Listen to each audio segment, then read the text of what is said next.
So good afternoon, everyone, and thank you for joining us today for our program on Climate Change Conference, COP26, which took place in Glasgow a few weeks ago.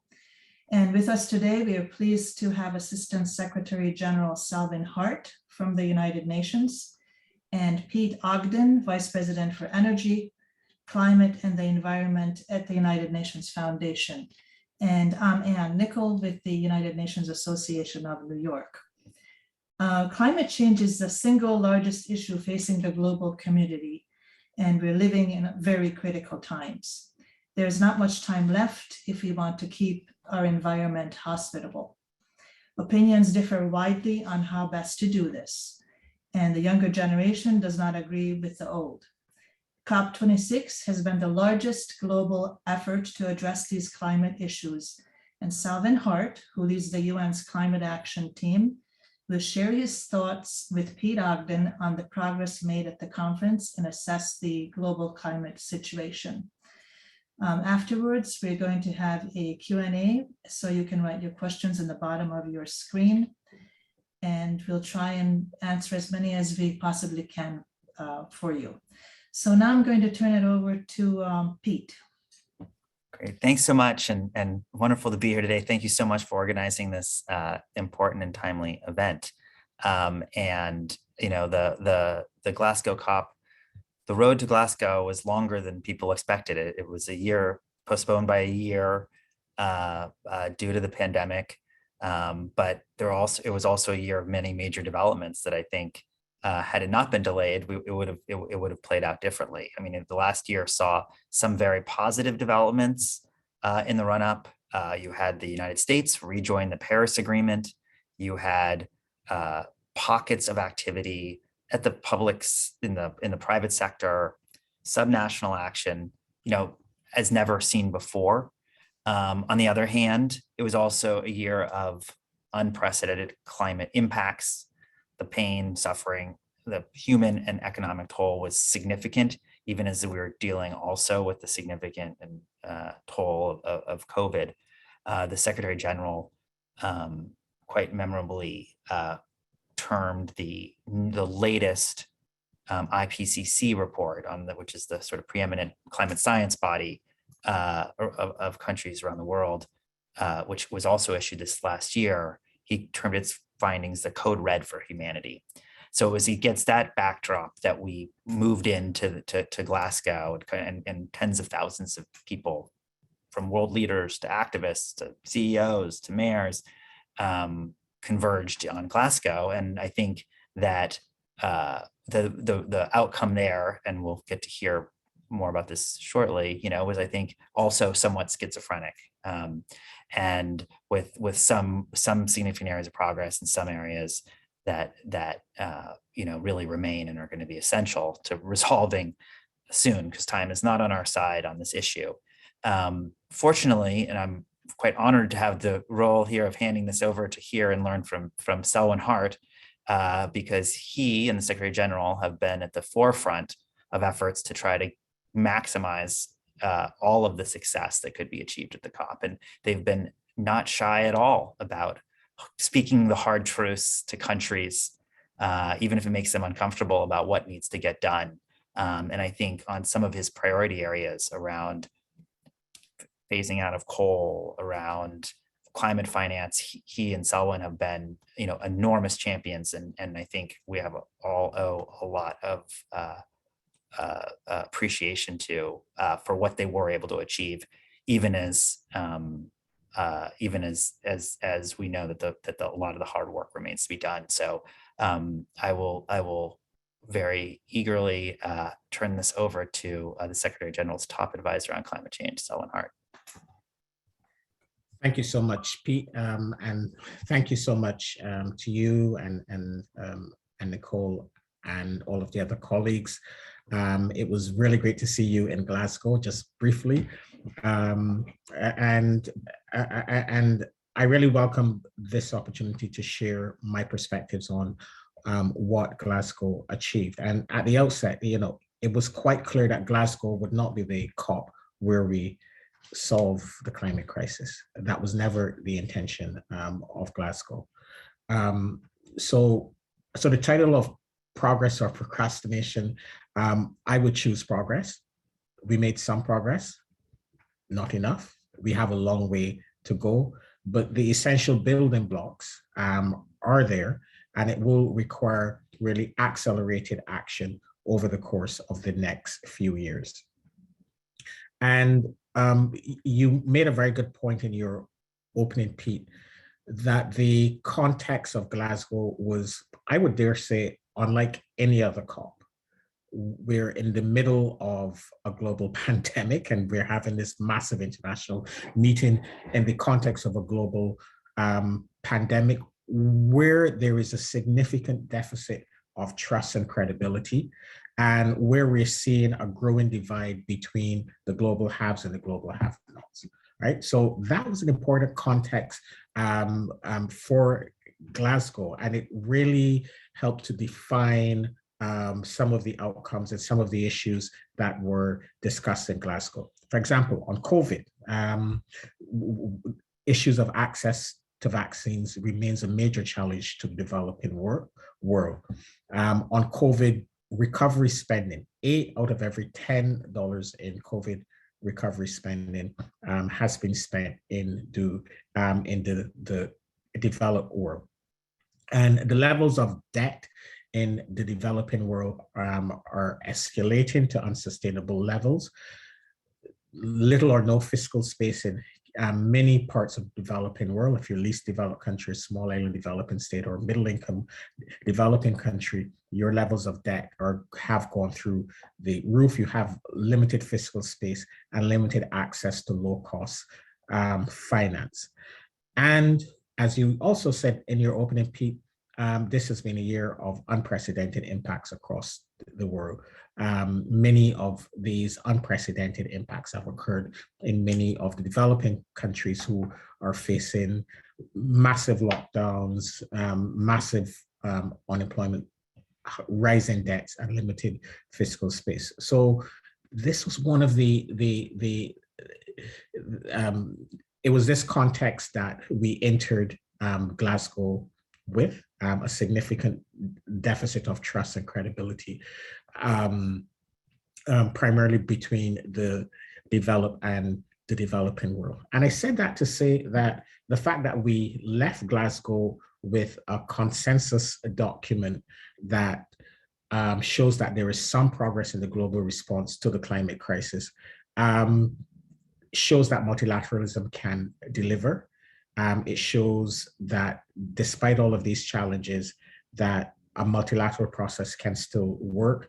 But a lot of it was due to the skill of the UK government. And I wish to pay tribute to Alok Sharma and his team, and in particular Archie Young and Alison Campbell and Camilla and all of the other colleagues who worked really hard over the course of the last 2 years. They had 2 years to do it, longer than any other incumbent COP presidency, but they were extremely skillful in terms of trying to bridge the divide between developed and developing countries, among developing countries, the vulnerable countries, etc., so that everyone saw something in the final agreement that clearly demonstrated progress. So we entered Glasgow with these 3 gaps on mitigation, finance, and adaptation, and a lot of unfinished work on the Paris Agreement rulebook. On the Paris Agreement rulebook, the Article 6 and Article 13 were complete, so we're up and running in terms of implementation of the Paris rulebook. On mitigation, going into Glasgow, we saw a slew of net zero commitments, primarily from the major economies. And from all countries, including from the major economies, I would say. Net zero commitments of different qualities, I must say. Some net zero by 2050, some by 2060, and some with longer timeframes. We also saw many countries increase the ambition level of their nationally determined contributions and the NDCs, or the shorter 2030 targets.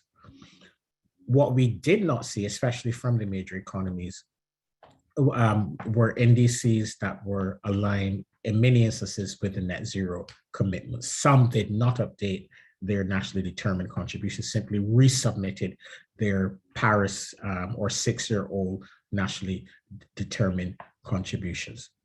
So going into Paris, the science tells us that in order to be on a 1.5 degree pathway, we need to, or globally, emissions need to be reduced by 45% below 2010 levels by 2030.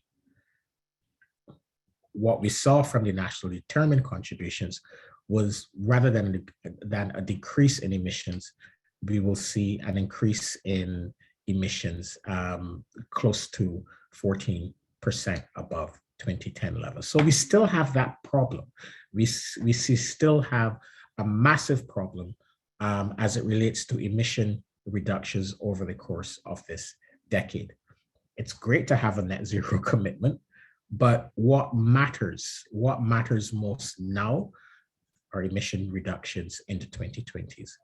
And the good thing about the Glasgow outcomes was, for the very first time, a very strong focus and processes, very strong focus on reducing emissions in the 2020s, this decade, not post 2020, post 2030, but really a very strong focus in the Glasgow Climate Pact on what needs to be done over the course of this decade. 1.5 will be won or lost, fortunately, if we don't significantly reduce emissions over the course of the next decade. And this very strong focus on what needs to be done, and the COP decision calls for annual ministerial meetings on ambition, mitigation ambition.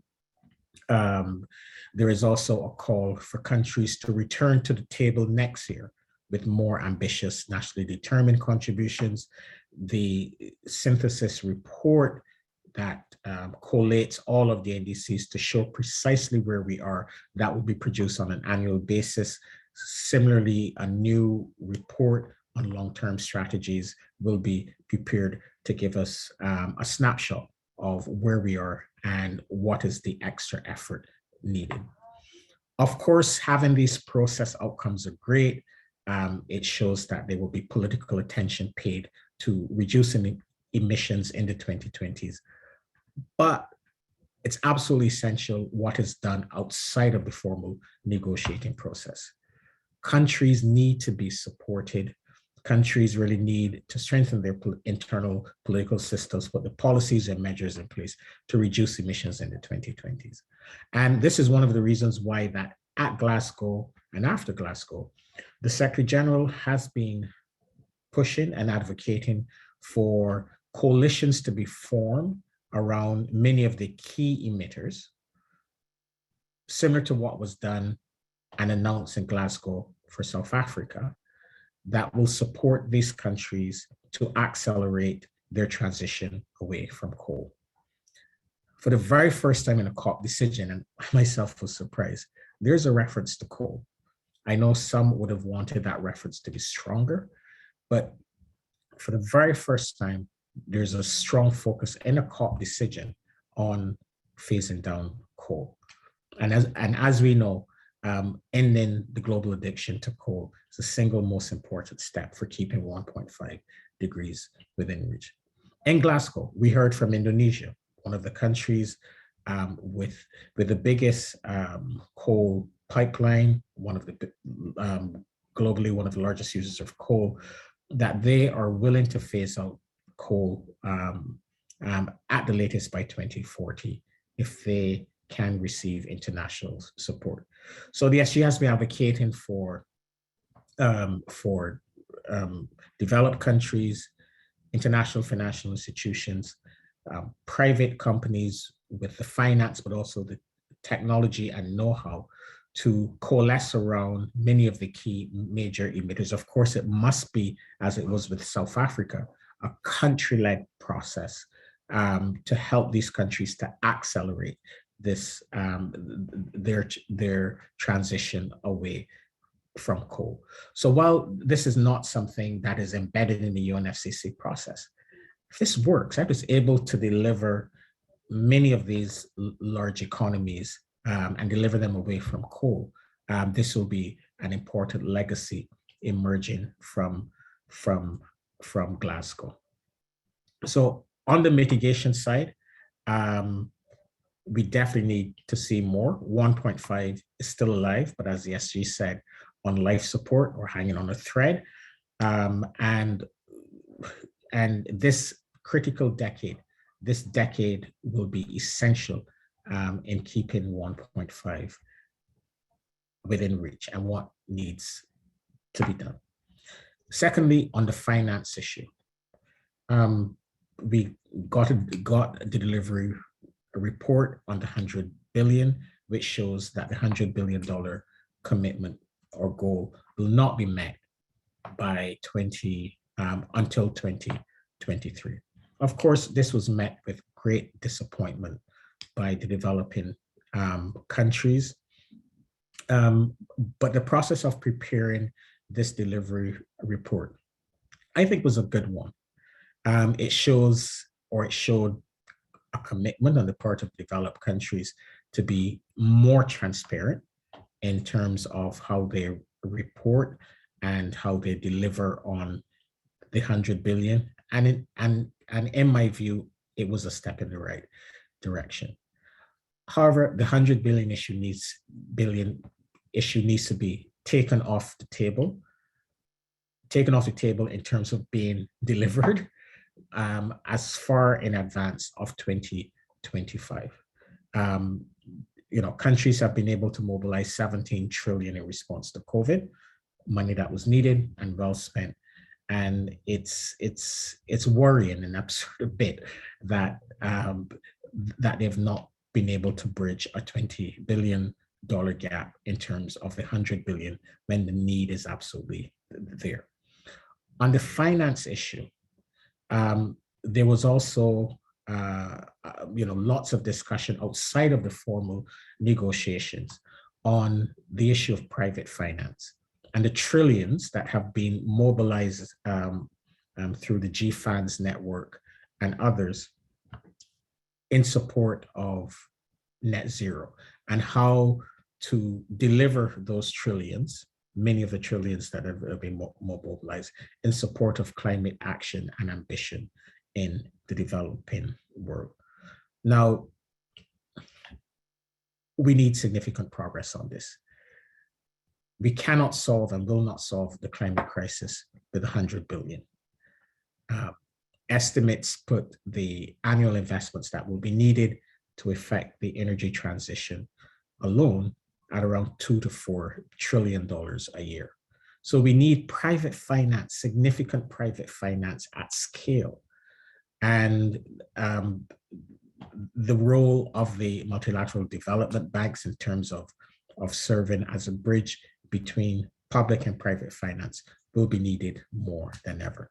We need them to be more creative, we need them to undertake a bit more risk. We also need private finance as well to undertake a bit more risk in terms of making investments in the developing world. So we really need all sides of the finance coin to talk to each other, to find how to leverage these trillions that we're told are ready and available for clean energy investments, for climate resilient investments, how these trillions can be deployed in the developing world, given the urgency and the scale that is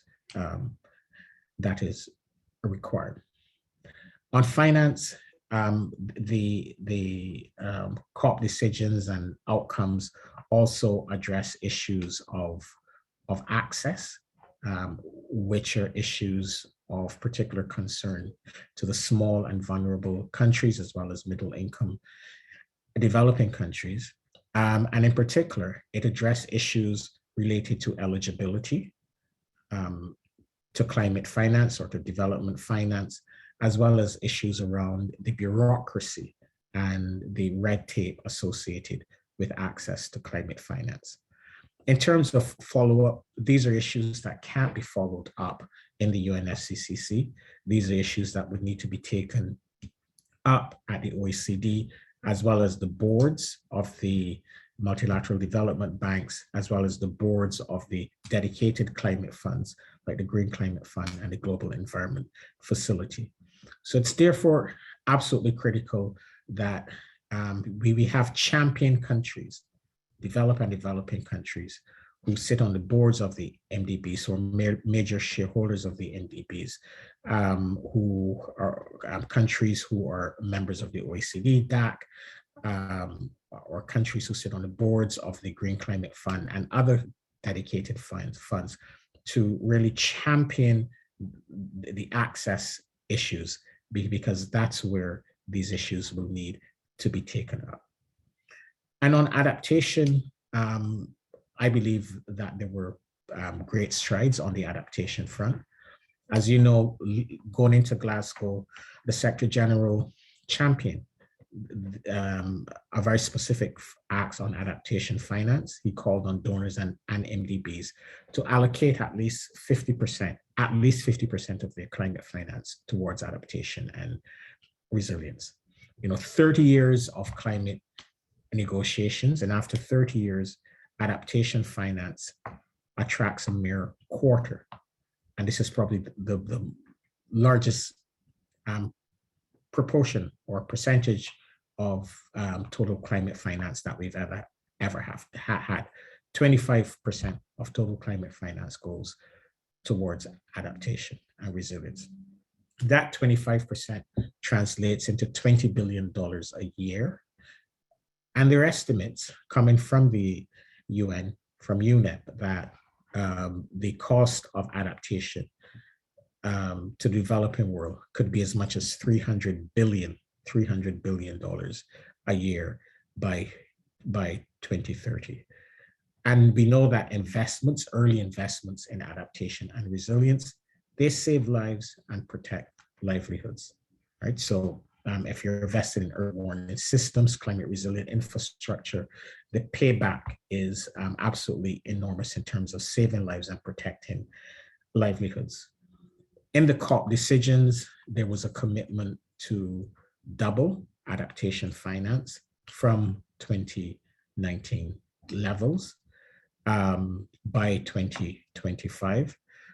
So over the course of the next 3 to 4 years, what we expect is a steady increase in adaptation finance from the 25% to doubling to 50% by at least 50% by 2025.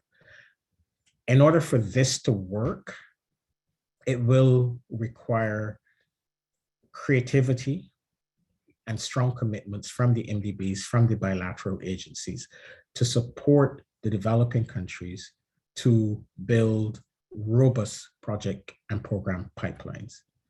The developing countries themselves will need to better integrate climate risk in policy, investments, and budgetary decision-making, so as to get a better sense of what their specific needs are. But I see this as a fantastic opportunity to finally prioritize and really work with vulnerable developing countries around the world on advancing their adaptation priorities. And I hope that this new commitment in the Glasgow Climate Pact is taken in that spirit as an opportunity to engage with vulnerable countries in a way that we've not been engaged with them on in the past. And the UN system stands ready to support this effort. This is one of the major wins, I think, emerging from Glasgow. Also on adaptation, there will be discussions now on how to better operationalize the global goal on adaptation in the UNFCCC process. The final issue that I will touch on is the issue of loss and damage. And it was a very difficult set of discussions at the end of Glasgow. And issues of loss and damage have often been seen as extremely difficult politically. But the reality is that we're right now, in the era of loss and damage, where we're seeing unprecedented impacts, which are resulting in unprecedented loss and damage. And how to minimize loss and damage, how to finance loss and damage, it's not going to go away. So I'm hoping that as we head towards COP27 in Egypt next year, that we all take a step back and have a realistic view of what needs to be done to advance this issue of financing loss and damage. It is not going to go away. It will simply get worse. And it should no longer be seen as an us against them, developed versus developing country issue. We will all, wherever you are, if you're in New York City or if you are in Nepal, loss and damage will be with you for the foreseeable future, and it will just get worse. So it really need to have a mature conversation moving forward on the issue of loss and damage. So in summary, progress, yes, not enough. Urgency must be our buzzwords over the course of the coming months and years. COP26 is over, but the political focus on climate should not disappear. The work that needs to be done to turn the words in the Glasgow Climate Pact and the other outcomes into tangible action, that work needs to happen. It needs to happen not only in the UNFCCC, it needs to happen in countries, it needs to happen on the boards of the MDBs, it needs to happen in the UN system. But the building blocks are there. The building blocks are there. We just need to move with much greater urgency over the coming years.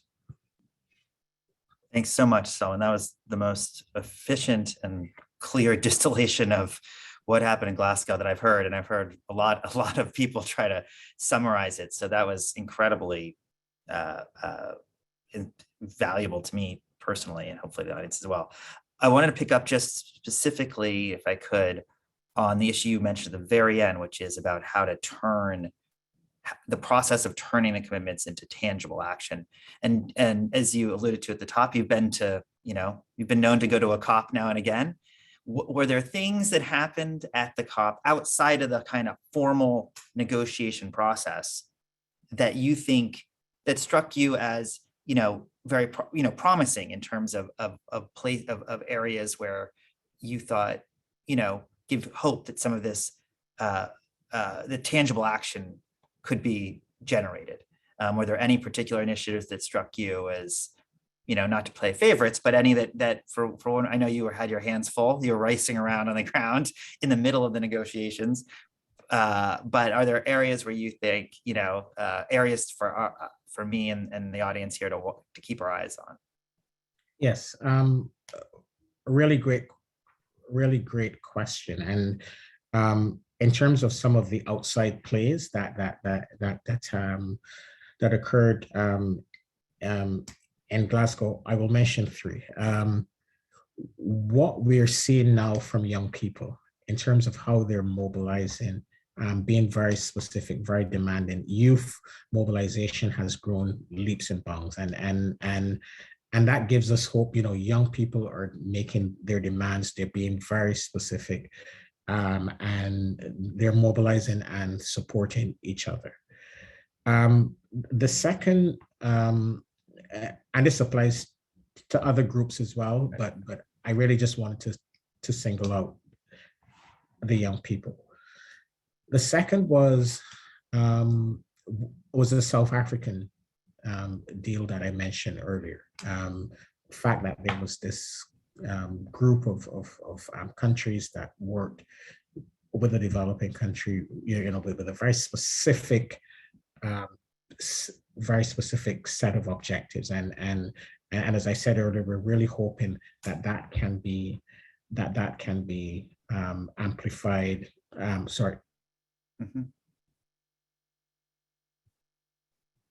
Tree emitters. And the third, a very general basket, is the growth of the non-state actor commitments.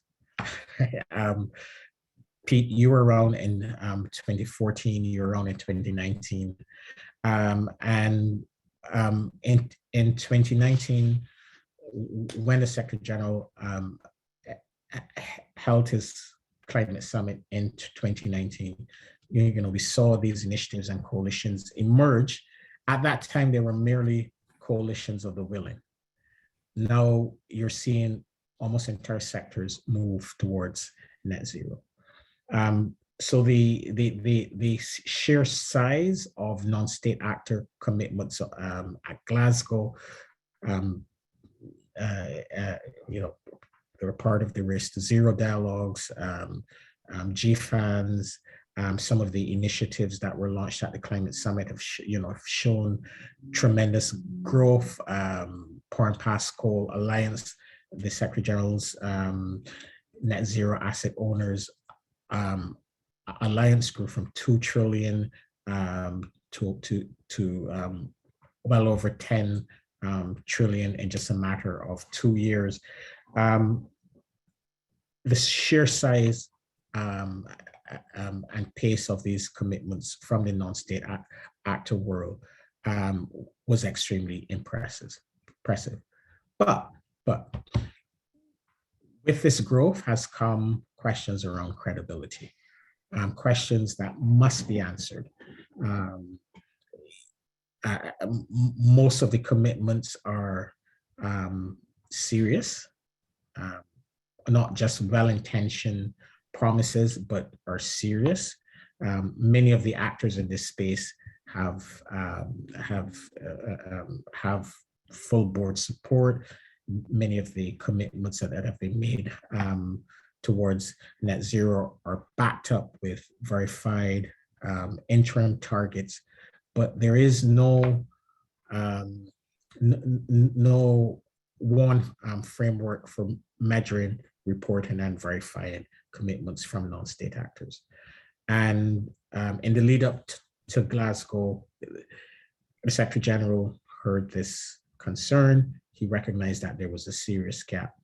And this is why in Glasgow, he announced that he will be forming and creating a group of experts that will prepare a series of recommendations on how to strengthen the credibility and accountability of non-state actors' commitments.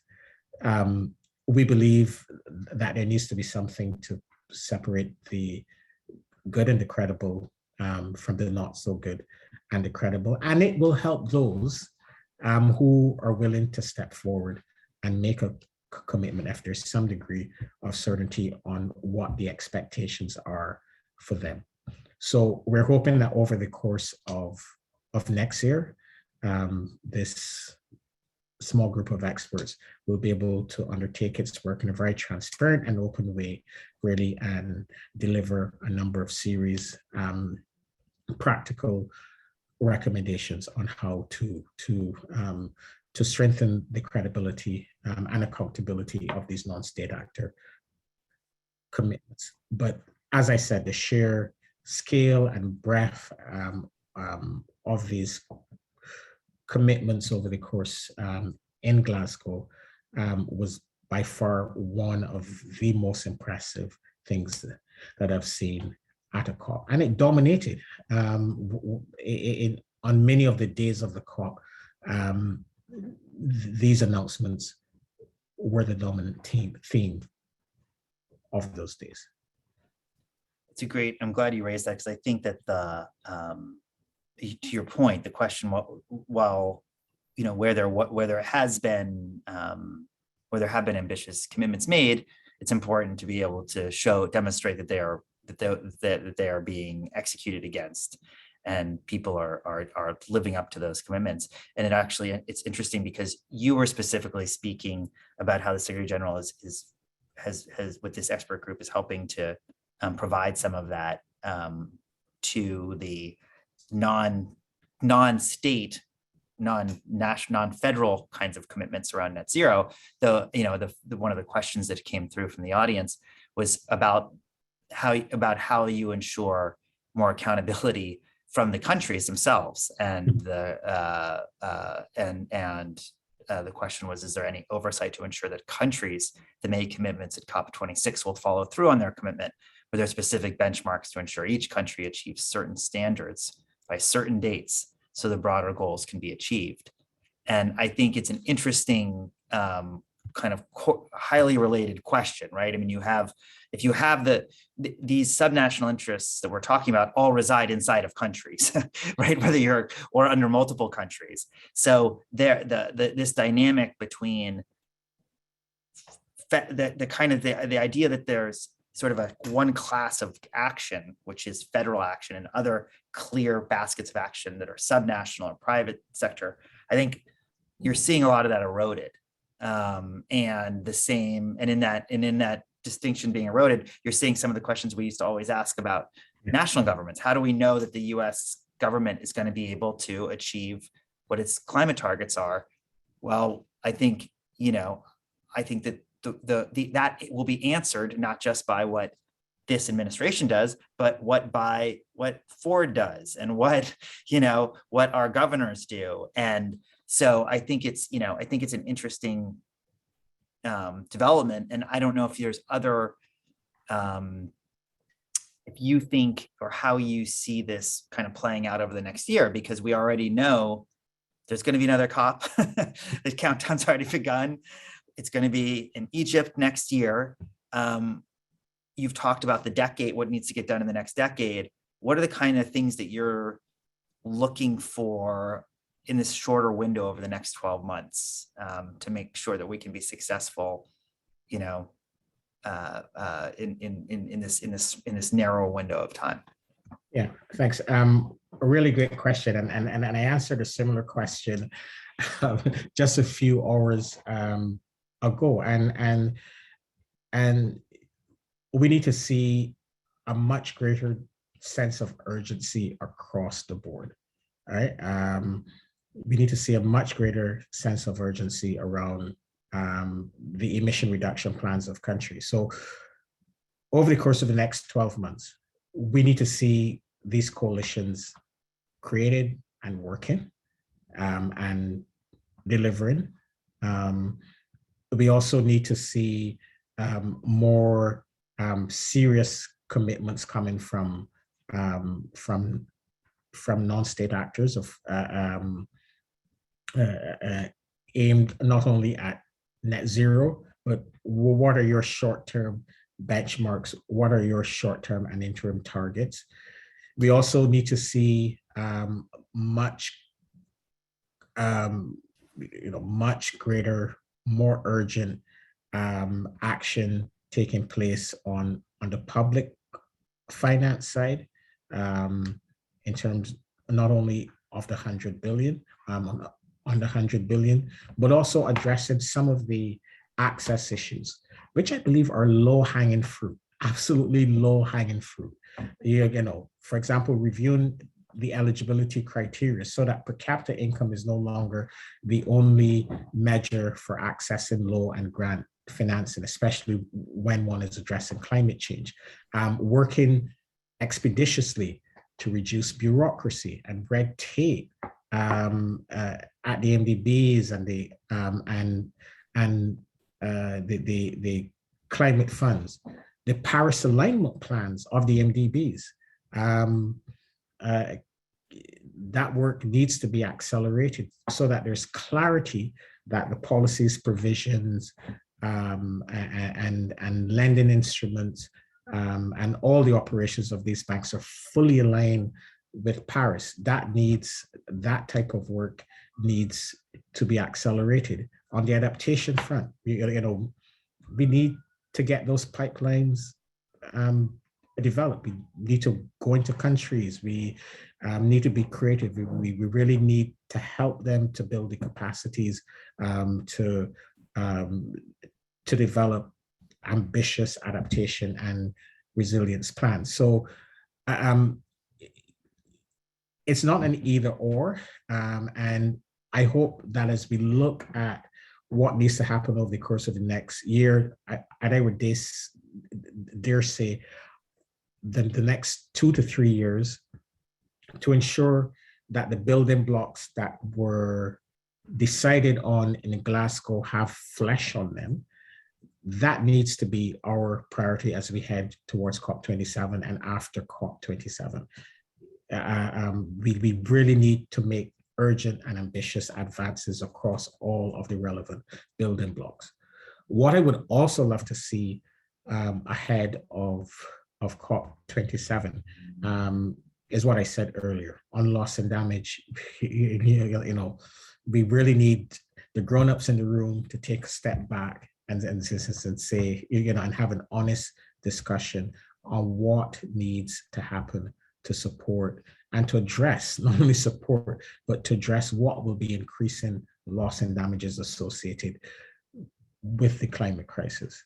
Of course, we would wish, we want to, make these massive investments in adaptation and resilience to minimize loss and damage, but we will have loss and damage. And how are the vulnerable countries, how are vulnerable people, and how are vulnerable communities who are most impacted and on the front lines, how will they be helped in addressing this question of loss and damage? And I think the fact that we have the COP in Africa next year,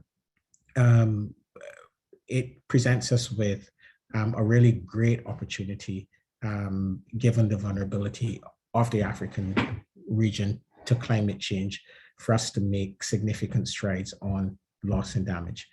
But those building blocks need to, that work needs to start now. It needs to start now. It can't wait a few weeks away from COP27. Thanks. And I will just ask one last question before I turn it over to Anne to facilitate the proper audience Q&A, which is, you've done an amazing amount of leader level engagement around climate change last year. And I think, to me, one of this accomplishments of the year, and it wasn't just something that happened at COP, but I think we've never seen a year in which the climate issue got onto the leader level agenda, whether or not you can argue whether or not they listened enough, but they were forced to confront it repeatedly.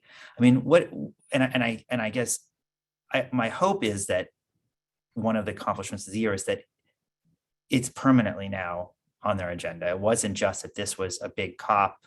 Glasgow was particularly important and anticipated for all the reasons that you've explained. I mean, do you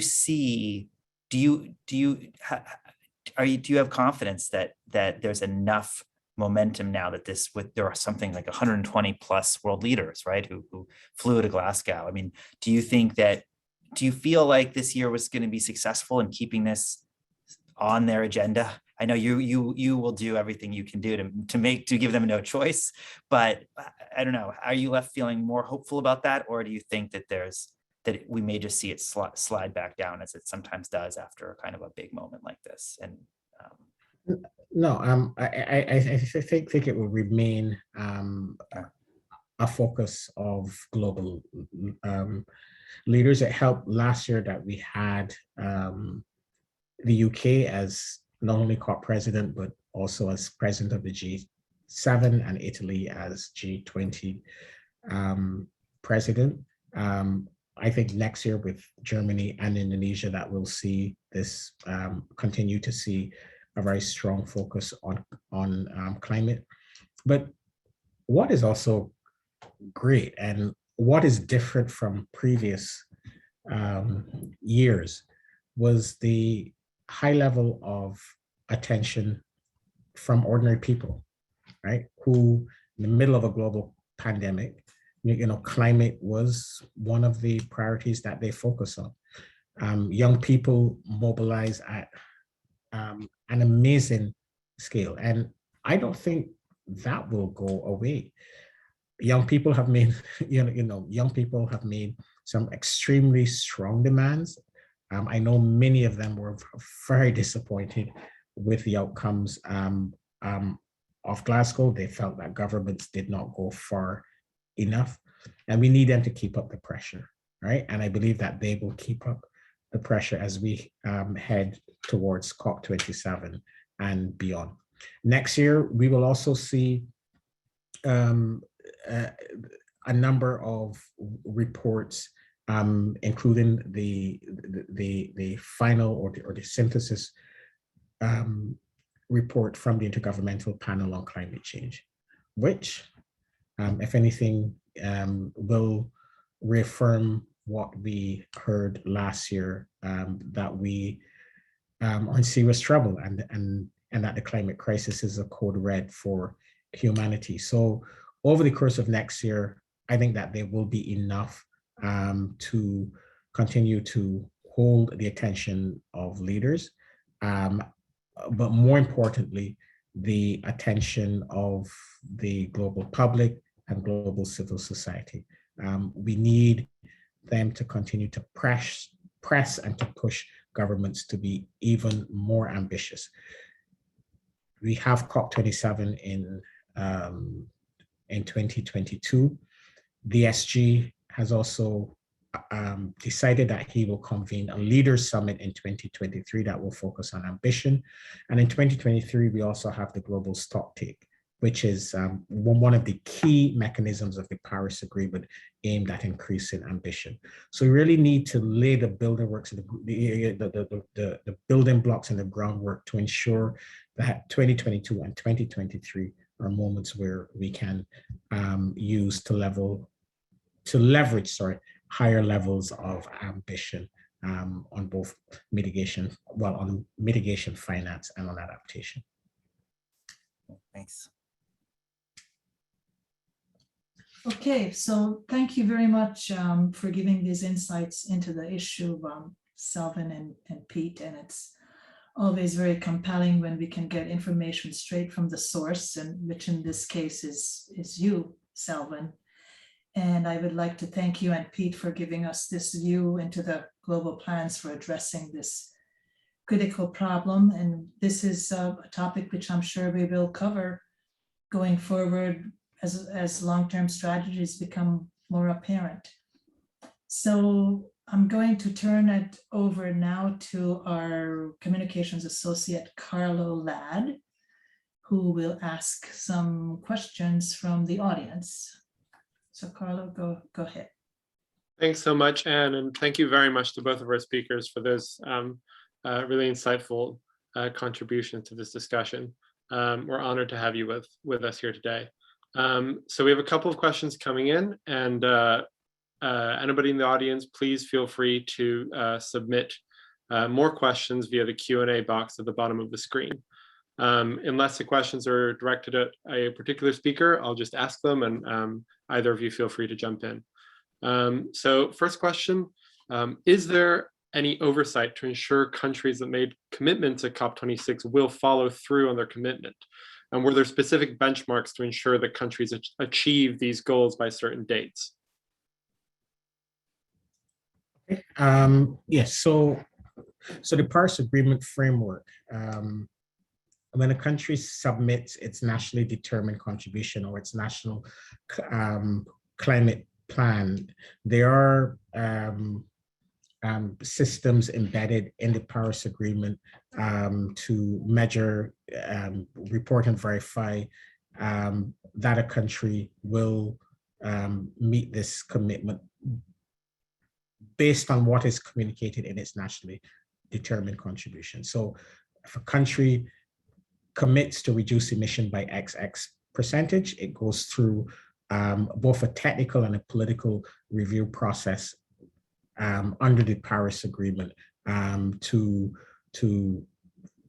verify its compliance with the target that it has submitted. However, it is a facilitative process and not a punitive one. So if you don't make your commitment, you're not punished. But nevertheless, it really helps countries to have an accountability framework in place. It also provides to other countries some degree of certainty around what an economic competitor might be willing to do. So there are processes under the Paris Agreement that have been put in place to measure, verify, and report for countries to measure, report, and verify the national commitments that they have made. Now, many countries in Glasgow made commitments outside of their NDCs, right? So you would have seen the methane pledge that a number of countries signed up to, that was championed by the US, or the deforestation pledge. Those pledges are not the same as the NDCs, right? So these are not commitments that are part of the Paris Agreement. Some countries have included methane in their NDC, others have not. So these informal pledges don't have the same rigor in terms of assessing their credibility and accountability as the nationally determined contributions that countries have submitted. That being said, I think they're very useful in signaling the direction of travel on many key global issues like methane, for example, or deforestation. And hopefully countries that have signed up to, say, the methane pledge or the deforestation pledge will include these commitments as part of their nationally determined contribution. So I hope that it answers the question posed. Yes, very helpful. Thank you very much for that answer. Another question here. What steps are being taken to move private finance away from buying carbon credits to actually working to remove emissions? Well, of course, the UN has no control over private finance, but it's a point that we have stressed. And this will hopefully be part of the work that is undertaken by this group of experts, right? That the Secretary General will set up. What is seen as a credible commitment from a private finance institution or from a company. There has been a very lively discussion on the role of offsets. What role should offsets play in helping and supporting companies and financial institutions to meet their net zero commitments? There has to be a role, or should be a role, but there needs to be clear rules of the road. That ensure that the environmental integrity of carbon markets are maintained. We can't have a situation where a company buys a ton, but it's not really a ton of carbon, right? So clear rules of the road, the preservation of environmental integrity must underpin any carbon market system, because at the end of the day, carbon markets are there to be an efficient and effective way of delivering emission reductions. that's the central purpose of carbon markets, right? And low cost, most efficient, most effective way of delivering emission reductions. So environmental integrity must be central. A ton must be a ton. Excellent. Thank you very much for that answer. I think we have time for one more question because we're coming up to the hour. So for the final question, COP26 focuses on climate action at a governmental, political level, but what should individuals take away from it, and how can they help make a difference without big corporations taking action? Okay, and that's a very good point. We sometimes focus on these COP processes, and without recognizing that individual actions matter, right? So we're all voters, most of us. Voters, we're all, we're employees, we're consumers, we use public transport, and individual actions matter, right? As a voter and as a citizen, insisting on ambitious climate action. As a consumer, adopting environmentally friendly practices. As an investor or as an employer, insisting that the company you work for or the companies that you invest in have ambitious net zero commitments, back with interim plans, have climate friendly policies, are not engaged in lobbying against ambitious climate action. Those are some of the key actions that I believe that we can take as individuals to support this global movement towards addressing the climate crisis. So I think that we have a menu of options or a menu of actions that we can take, either citizens or voters, as consumers and employees, or just as private citizens. Okay, thank you so much again, Selwin and Pete. Just to ask Pete, do you have any closing remarks or? No, I would just say that I think someone made a tie together Selwin's last point about the kinds of individual action with his earlier point about how climate action, the solutions to climate action are actually extend beyond climate, as we, in a narrow sense, and that, the commitment to the kind of broader project of the UN is I think actually a huge part of if we're to solving what is the world's greatest multilateral global challenge. We really need those institutions to be strong. So I think that in addition to the kind of the climate specific aspects of our priorities and behaviors, we're going to need also a kind of commitment to really finding those international solutions. So thank you though for the great conversation. Yes, thank you to both of you very much.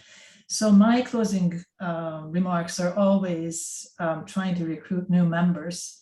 So if you would like to become a member of UNA New York, you can do that on our website, UNA-NYC.org.